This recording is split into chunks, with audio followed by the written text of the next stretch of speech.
Sir ತಮಗೆ suddenly ಅಲ್ಲ, ಇದು ನಮ್ಮ ವಾರ್ಷಿಕ ಒಂದು ಇನ್ಸ್ಪೆಕ್ಷನ್ ಇರ್ತದೆ. ಅಧಿಕಾರಿ ಮಟ್ಟದಲ್ಲಿ ಪ್ರತಿಯೊಂದು ಸ್ಟೇಷನ್ ಮತ್ತು ಪೊಲೀಸ್ ಕಚೇರಿಗಳಲ್ಲಿ ಇದೇ ತರ ಒಂದು ಸೀನಿಯರ್ ಆಫೀಸರ್ ಹೋಗಿ ಇನ್ಸ್ಪೆಕ್ಷನ್ ಮಾಡಬೇಕು ಅಂತ ಪ್ರತಿ ವರ್ಷ ಇದು ಹಮ್ಮಿಕೊಳ್ಳಲಾಗಿದೆ.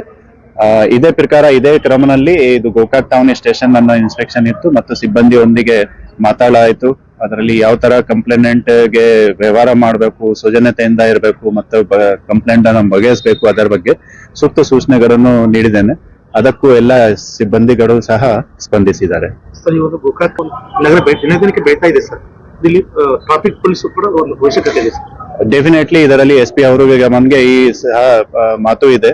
ಒಂದು ಟ್ರಾಫಿಕ್ ಸ್ಟೇಷನ್ ನ ಸೆಪರೇಟ್ ಆಗಿ ಸಿಗ್ಬೇಕು ಅಂತ ಅವರ ಯೋಚನೆನಲ್ಲಿ ಇರುವಾಗ ಒಂದು ಪ್ರಪೋಸಲ್ ಒಂದು ರೆಡಿ ಮಾಡ್ತಾ ಇದ್ದಾರೆ. ಸಿಬ್ಬಂದಿ ಕೊರತೆ ಯಾವತ್ತೂ ಇರ್ತದೆ, ಬಟ್ ಇರುವ ಸಿಬ್ಬಂದಿನ ಅದನ್ನು ಚೆನ್ನಾಗಿ ಕೆಲಸ ಮಾಡಿ ಕೊಟ್ರೆ ಕೊರತೆ ಅನುಭವಿಸುದಿಲ್ಲ. ಎಸ್, ಕ್ವಾರ್ಟರ್ ಈಗ 12 ಕ್ವಾರ್ಟರ್ ಒಂದು ಅಂಡರ್ ಕನ್ಸ್ಟ್ರಕ್ಷನ್ ಇದೆ.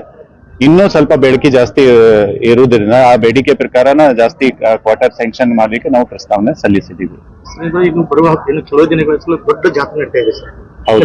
ಲಕ್ಷಾನುಗಟ್ಟಲೆ ಭಕ್ತರು ಬರ್ತಾ ಇದ್ದಾರೆ. ಮಹಾಲಕ್ಷ್ಮಿ ಟೆಂಪಲ್ ಒಂದು ಜಾತ್ರೆ ಬರ್ತಾ ಇದೆ. ಸುಮಾರು 10 ವರ್ಷ ನಂತರ ಆ ಅಂತರದಲ್ಲಿ ಅದು ಜಾತ್ರೆ ಆಗ್ತಾ ಇರೋದು. 2015 ನಲ್ಲಿ ಲಾಸ್ಟ್ ಆಗಿತ್ತು. ಅದರ ಬಗ್ಗೆ ಸಹ ಚರ್ಚೆ ಮಾಡಲಾಗಿದೆ.